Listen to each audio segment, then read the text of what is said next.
అందరికీ నమస్కారం అండి. సంధ్యాస్ డైరీ ఛానల్‌కి స్వాగతం, సుస్వాగతం. నేను మీ సంధ్య. ఎలా ఉన్నారండి మీరందరూ? నేనైతే చాలా బాగున్నాను. మీరు కూడా బాగున్నారని, ఇంకా బాగుండాలని ఆ దేవుని మనస్ఫూర్తిగా కోరుకుంటున్నాను. ఎస్టర్డే వ్లాగ్‌తో మళ్ళీ మీ ముందుకొచ్చేసాను. ఫస్ట్ టైం మన ఛానల్‌లో ఈ వీడియోని చూసేవాళ్ళు మన ఛానల్‌లో నా డైలీ రొటీన్ వ్లాగ్స్ రూపంలో షేర్ చేసుకుంటూ ఉంటాను. మేమైతే దుబాయ్‌లో ఉంటున్నాము. సో, మా దుబాయ్‌లో మా లైఫ్ స్టైల్ ఎలా ఉంటుంది అనేది మీరు చూడాలి అని అనుకుంటే మన ఛానల్ని సబ్స్క్రైబ్ చేసుకోండి. సో మార్నింగే 5 o'clockకి లేచి మా హస్బెండ్కి బ్రేక్ఫాస్ట్ అండ్ అలాగే ఇక్కడ లంచ్లోకి క్యాబేజ్ పప్పు ప్రిపేర్ చేశాను.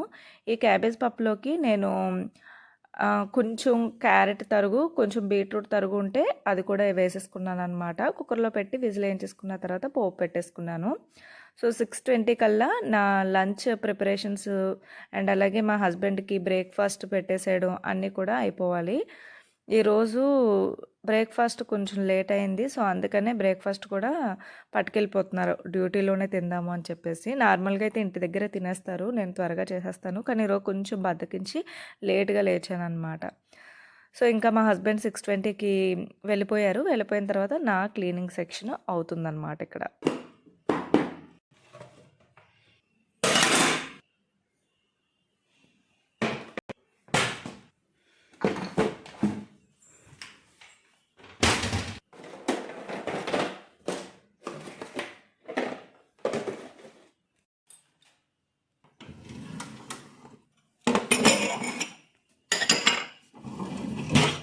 పిల్లలకి ఎలాగో రంజాన్ హాలిడేస్ కదండి. సో అందుకనే వాళ్ళైతే ఇంకా పడుకొని లేవలేదు. ఇంకా వాళ్ళు వచ్చేలోగాలో నేను కిచెన్ క్లీనింగ్ అయితే ఎలాగో చేసేసుకున్నాను. మళ్ళీ కొంచెం వాటర్ తాగుదాము, అలాగా ప్రశాంతంగా బయట నేచర్ని ఆస్వాదించుకుంటూ అని చెప్పేసి వాటర్ అయితే తాగుతున్నాను అనమాట. మార్నింగ్ సన్ రైజ్ చక్కగా మాకు కిచెన్లోకి మార్నింగ్ అలాగా సన్ వ్యూ చాలా బాగుంటుంది. 5th ఫ్లోర్లో ఉండడం వల్ల పైనుంచి వ్యూ అయితే చాలా బాగుంటుంది అనమాట మాకు. సో నేను ఇక్కడ కొంచెం చియా సీడ్స్ వేసుకుంటున్నాను. చియా సీడ్స్ నేను మార్నింగ్ అప్పటికప్పుడు వేసుకుంటున్నాను. మనం 1 గంట 2 గంటల ముందే వేసుకుంటే ఇంకా బాగా ఉబ్బుతాయి. చాలా తక్కువ వేసుకోవాలి. సో మరీ ఎక్కువ వేసేసుకున్న కాన్స్టిపేషన్ ఇష్యూస్ అనేవి వచ్చేస్తాయి అన్నమాట. గ్యాస్ట్రిక్ ట్రబుల్ ఉన్న వాళ్ళు తక్కువ తాగడం బెస్ట్. బాల్కనీలో చూసారా ఎంత ధూళి వచ్చేసిందో, ఎందుకంటే చాలా ఎక్కువ గాలులు వేసేస్తున్నాయి, చల్లగాళ్ళు. ఈ టైంలో సడన్గా క్లైమేట్ ఈ 2 డేస్ నుంచి చేంజ్ అయిపోయింది. బాల్కనీలోంచి వ్యూ కూడా చాలా బాగుంటుందండి మాకు. సో ఆ నేచర్ని చూసుకుంటూ మాత్రం వాటర్ తాగితే చాలా హాయిగా అనిపిస్తుంది. కానీ ఇంకా మా బాల్కనీ గోడ మాత్రం చాలా హైట్ ఉంటుంది అనమాట.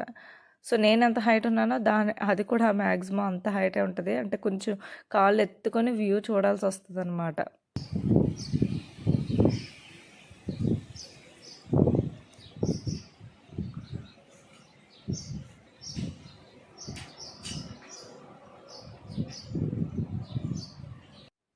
ఇంకా లోపలికి వచ్చి హౌస్ మొత్తం క్లీన్ చేసేసుకున్న తర్వాత నేను మొన్న ఫ్లవర్స్ అన్నీ తెచ్చుకొని ఒక బౌల్లో వేసుకున్నాను కదండి.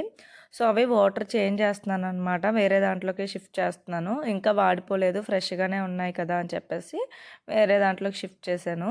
సో నా దగ్గర ట్రేలు అలాంటివి ఏం లేవు గాజువి. సో ఇంకా ఇంట్లో ఉన్న కంచంతోనే చక్కగా ఇలాగా పెట్టేసుకున్నాను అనమాట. ఇంకా పిల్లలు లేచారు, నేను ఈ క్లీనింగ్ ఇవన్నీ చేసుకునే లోగలో లేచి వాళ్ళు కూడా చక్కగా బ్రష్ స్నానాలు అవన్నీ చేసి వాళ్ళు బ్రేక్ఫాస్ట్ వాళ్ళు ఫినిష్ చేసేసారనమాట. లోపల కాసేపు వాళ్ళని ఆడుకోమని చెప్పాను. నేను ఈలోగా కొంచెం డ్రెస్సింగ్ టేబుల్ ఎప్పటి నుంచో సర్దాల్సి ఉందన్నమాట. సో దాన్ని క్లీన్ చేసేద్దాము అని చెప్పేసి, అంటే ఉగాది పనులు మనకి ఎలాగో ఉగాది ఉంది కదండి. సో హౌస్ క్లీనింగ్ చేసుకుంటాం కదా అప్పటికి. ఇంకా జస్ట్ అలాగా కొన్ని క్లీనింగ్స్ రోజుకి కొంచెం చొప్పున చేసుకుంటున్నాను అనమాట. ఒకేసారి చేయడం అంటే అంటే అన్ని పనులు ఒకేసారి పెట్టుకునే కంటే రోజుకొకటి చొప్పున అలాగ పెట్టుకుంటాను అనమాట. అయితే మనం ఇంట్లో పనులు చేయడానికి కూడా ఒక రూల్ అయితే ఉందండి. సో అది ఏం రూల్ అని అంటే 1-3-5 రూల్ అనమాట. సో ఈ 1-3-5 రూల్ ఏంటి అని అంటే, మనం ప్రతిరోజు కూడా మన టైం మేనేజ్మెంట్ స్కిల్స్ తెలుసుకోవాలి. కరెక్ట్గా ప్రొడక్టివిటీగా హడావడి లేకుండా పనులు ధీమాగా అవ్వాలి అని అంటే ఈ 1-3-5 రూల్ని పాటించాలి.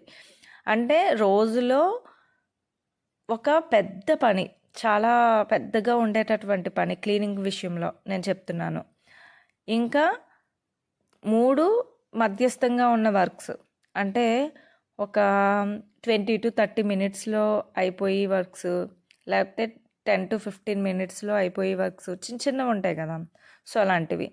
ఇంకా 5 చిన్న చిన్న క్లీనింగ్ వర్క్స్, అంటే ఒక జస్ట్ 5 మినిట్స్లో అయిపోయేవి 5 వర్కులు. ఇలా విభజించుకొని డివైడ్ చేసుకొని కనుక మనం వర్క్స్ చేసుకున్నట్లయితే ఇంట్లో ఉండే ఆడవాళ్ళకి మరీ అంత హడావడి ఉండదన్నమాట. అంటే క్లీనింగ్ అనేసరికి ఎలా ఉంటుంది అని అంటే, మనం రోజు చేస్తున్న కొద్దీ ఆ చెత్త ఇంట్లో వస్తూనే ఉంటుంది. మనం డబ్బులు సంపాదిస్తున్నాము అని అనుకోండి, ఆ డబ్బులు పెరగాలి పెరగాలి అని అనుకుంటాము, కానీ ఇంట్లో చెత్త పెరుగుతుంది, డబ్బులు పెరుగుతాయో లేదో తెలియదు. కానీ అంతలాగా ఉమెన్కి ఒక పెద్ద టాస్కే అనమాట క్లీనింగ్ సెక్షన్. ఎందుకంటే ఈ మూలని మనం ఈరోజు పని చేసి హమ్మయ్య అని హాయిగా కూర్చునే లోపలనే ఇంకో మూల చెత్తగా కనిపిస్తుంది. అది క్లీన్ చేసాము, ఇది క్లీన్ చేసాము అనుకునేసరికి 3వ రోజు వాష్రూమ్స్ చెత్తగా కనిపిస్తాయి. అవి క్లీన్ చేసాము అనేసరికి మ్యాట్స్ చెత్తగా కనిపిస్తాయి, ఉతకాలి అనే టాస్క్ ఉంటుంది. సో ఇలా స్టెప్ బై స్టెప్ మనం చేసుకుంటూ వెళ్తే ఇంట్లో ప్రతి మూల మనకు కనిపిస్తూనే ఉంటుంది, అవి మనం చేస్తూనే ఉండాలి, మళ్ళీ అవి చెత్త అవుతూనే ఉంటాయి. సో ఇలా మనం ఏదో ఒక పనులు చేస్తూ ఉండాలన్నమాట. అయితే ఈ పనులు చేసే క్రమంలో ఇంటి పనులన్నీ నేనే చేయాలి, నాకు ఎవరు హెల్ప్ చేయడానికి కూడా లేరు, అవ్వట్లేదు. సో ఇండియాలో అయితే మనకి మేడ్స్ కూడా దొరుకుతారు, కానీ ఇక్కడైతే అసలు ఎవరు దొరకరు. అంటే దొరకరని కాదు, చాలా కాస్ట్ ఎక్కువ ఉంటుంది. ఇంకా అన్ని పనులు బూజులు దులుపుకోవడం కానివ్వండి, ఏమైనా సరే మనమే చేసుకోవాల్సిందే. ఇంకా మా హస్బెండ్ ఉన్నప్పుడు నేను వీకెండ్స్లో బ్లాంకెట్స్, మ్యాట్స్ అలాంటివి వాష్ చేస్తూ ఉంటాము. మిగతా క్లీనింగ్ వర్క్స్ నేను డే టైంలో అలా ఒక్కొక్కసారి ఒక్కొక్క రూము అలా పెట్టుకొని చేసుకుంటూ ఉంటాను అన్నమాట. సో ఇక్కడ బెడ్రూమ్లో ఈరోజు డ్రెస్సింగ్ టేబుల్ క్లీన్ చేసేయాలి అని చెప్పేసి ఈ వర్క్స్ అయితే మొత్తం ఫినిష్ చేసేసుకున్నాను. మా డ్రెస్సింగ్ టేబుల్లో మరీ అంత బ్యూటీ ప్రొడక్ట్స్ చాలా ఎక్కువ ఏమి ఉండవండి. సో అన్నీ కూడా చాలా సింపుల్గా, అంటే జస్ట్ హెయిర్ బ్యాండ్స్, నేను పెట్టుకునే స్టిక్కర్సు అంతే, వ్యాజ్లిను, నేను సన్స్క్రీన్ లోషను, సో ఇవి చాలా తక్కువ ఉంటాయి అన్నమాట. మేకప్ ఏం వాడను కాబట్టి అసలు మిగతావి ఏమి వస్తువులు అసలు ఉండవు. కాకపోతే ఇక్కడ మా హస్బెండ్ ఆయిల్ రాసుకుంటూ ఉంటారు కాబట్టి పైన కొంచెం అక్కడ ఆయిల్ డబ్బా పెట్టేస్తారు, అది కొంచెం జిడ్డు అవుతూ ఉంటుంది. సో అంతే, మిగతావన్నీ నేను గాజులు అవన్నీ అప్పుడప్పుడు మనం తీసినవి ఉంటాయి కదా, చెల్లాచెదురు అయిపోతూ ఉంటాయి. ఇంకా సంక్రాంతికి ఎప్పుడో చేసుకున్నవి మళ్ళీ ఇప్పుడు క్లీనింగ్ స్టార్ట్ చేశాను అనమాట. 3 మంత్స్ అయిపోతుంది. అంటే మనం జస్ట్ అలా తీసి చెల్లాచెదురుగా వేసేస్తూ ఉంటాం కదా, సో అవన్నీ తీసి ఒకసారి దోళ్ళంతా తుడిచేసుకొని మళ్ళీ ట్రైల్లో చక్కగా వేసి పెట్టేసుకోవడమే. ఒక ఆర్గనైజర్గా పెట్టేసుకుంటే మళ్ళీ మనం తీసుకోవడానికి వెతుక్కునే పని లేదు. చెల్లాచెదరు అయిపోతూ ఉంటాయి, తీసేస్తాము, పెట్టేటప్పుడు ఎక్కడ పెట్టాల్సినవి అక్కడ పెట్టము ఒక్కొక్కసారి. సో అవి మళ్ళీ కావాల్సి వచ్చినప్పుడు మనకి కావాల్సిన వస్తువు దొరకదు కాబట్టి కొంచెం ఆర్గనైజర్గా పెట్టుకుంటే వెంటనే తీసుకోవడానికి వీలుగా ఉండేటట్లుగా మనం వర్క్ చేసుకుంటే సరిపోతుంది. సో ఇలాగా నేను మొత్తం క్లీనింగ్ అయితే చేసేసుకున్నాను.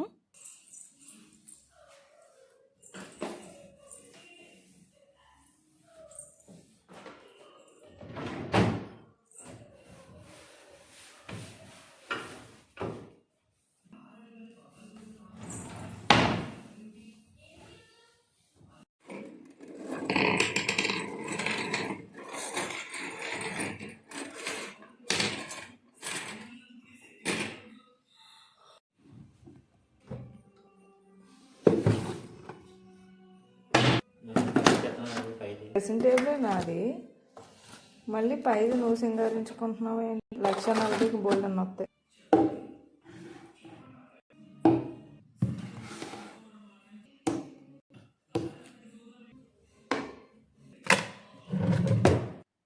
సో నాకు క్లీనింగ్ మొత్తం అయిపోయింది. ఇక్కడ పేపర్ ఎందుకు పెట్టుకుంటున్నానంటే కుంకుమ కోసం అని చెప్పేసి. సో కుంకుమ మనం తీసుకునేటప్పుడు ఎలాగో కొంచెం అయినా కింద పడుతూ ఉంటుంది. సో నేను ఎప్పుడూ ఒక పేపర్ పెట్టుకుంటాను అనమాట.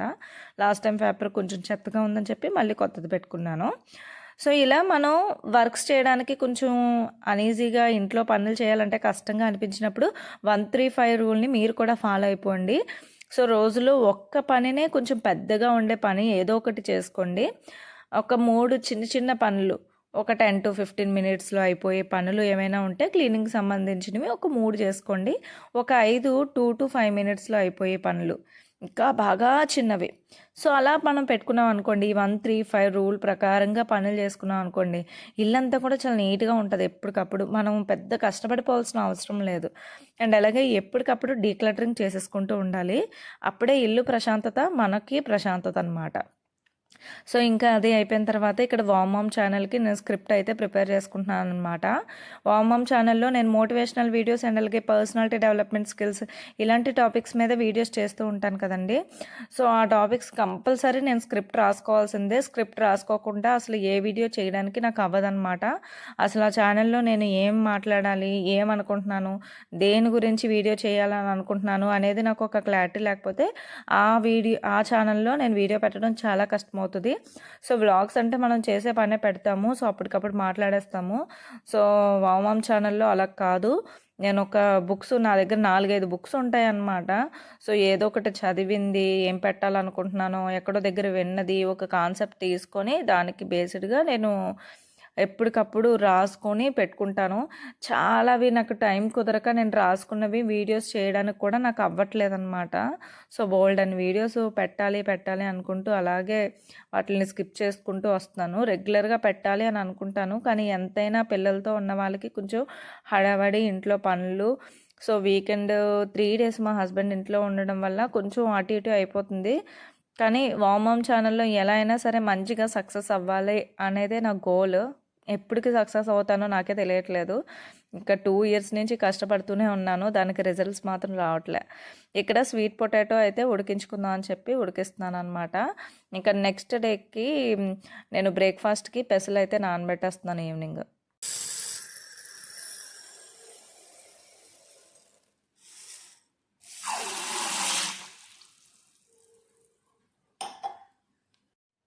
స్వీట్ పొటాటోస్ ఉడికే లోగాలో నేను ఇక్కడ మా హస్బెండ్కి నాకు కాఫీ అయితే ప్రిపేర్ చేస్తున్నాను అనమాట.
కాఫీ టేస్ట్ అండ్ అలాగే టెక్స్చర్ కొంచెం బాగా రావాలి అని అంటే మనం ఇలాగ ముందుగా గ్లాస్లోని ఎంతైతే కాఫీ పౌడర్ వేసుకోవాలనుకుంటున్నామో కాఫీ పౌడర్ అండ్ అలాగే షుగరు, కొంచెం వేడి పాలు ఒక 4-5 డ్రాప్స్ అలా అన్నట్టుగా కొంచెం చూసుకొని లైట్గా వేసుకోవాలి.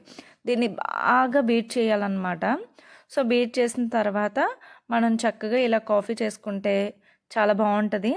నేను అలా బీట్ చేసిన దాన్ని కొంచెం సపరేట్గా తీసేసి పైన మనం అంటే కొంచెం మన నేమ్కి సంబంధించిన లెటర్స్ కానివ్వండి, లేకపోతే ఏదైనా డిజైన్లాగా కానివ్వండి, లేకపోతే ఏదైనా లవ్ సింబల్ కానివ్వండి, సో ఏమైనా సరే ఇలా డెకరేషన్ చేసుకోవచ్చు అనమాట. బాగుంటుంది. సో కుదిరితే మీరు కూడా ట్రై చేయండి. ఇంకా దీనిపైన మనకు కావాలి అని అనుకుంటే కాఫీ పౌడర్ లైట్గా చల్లించి సో దానిపైన కూడా ఇలా డిజైన్స్ వేసుకోవచ్చు అనమాట. సో నేనైతే కాఫీ పెట్టినప్పుడల్లా ఇలాగే చేస్తూ ఉంటాను. మా హస్బెండ్ ప్రతిసారి చిన్నపిల్లల చేష్టలు అని అంటూనే ఉంటారు. కాకపోతే అదొక సరదా కదండి మనకి. సో బాగుంటుంది కదా, ఇలా ఒక మంచి ఫీలింగ్ వస్తుంది.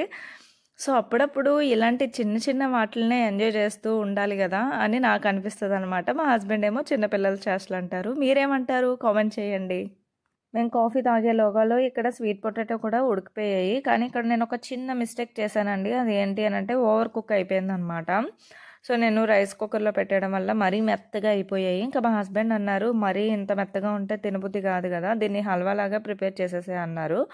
ఇంకా నేను మొత్తం అంతా మ్యాష్ చేసేసి, ఇందాక ఆల్రెడీ కాఫీ పెట్టాను కదండి, సో ఆ గిన్నెలోనే అప్పుడే కదా చేశాను అని చెప్పేసి ఇది ఆ గిన్నెలోకే షిఫ్ట్ చేసేసి సిమ్లో పెట్టి కొంచెం వాటర్ అంతా ఎవాపరేట్ అయిపోయిన తర్వాత సరిపడగా పంచదార అండ్ అలాగే ఒక 1.5 స్పూన్ వరకు గీ కూడా యాడ్ చేసేసి అలాగే పాకం వచ్చే వరకు సిమ్లో ఉంచేసాను అనమాట, మధ్య మధ్యలో కలుపుకుంటూ. So finally sweet potato halwa అయితే ప్రిపేర్ అయిపోయింది.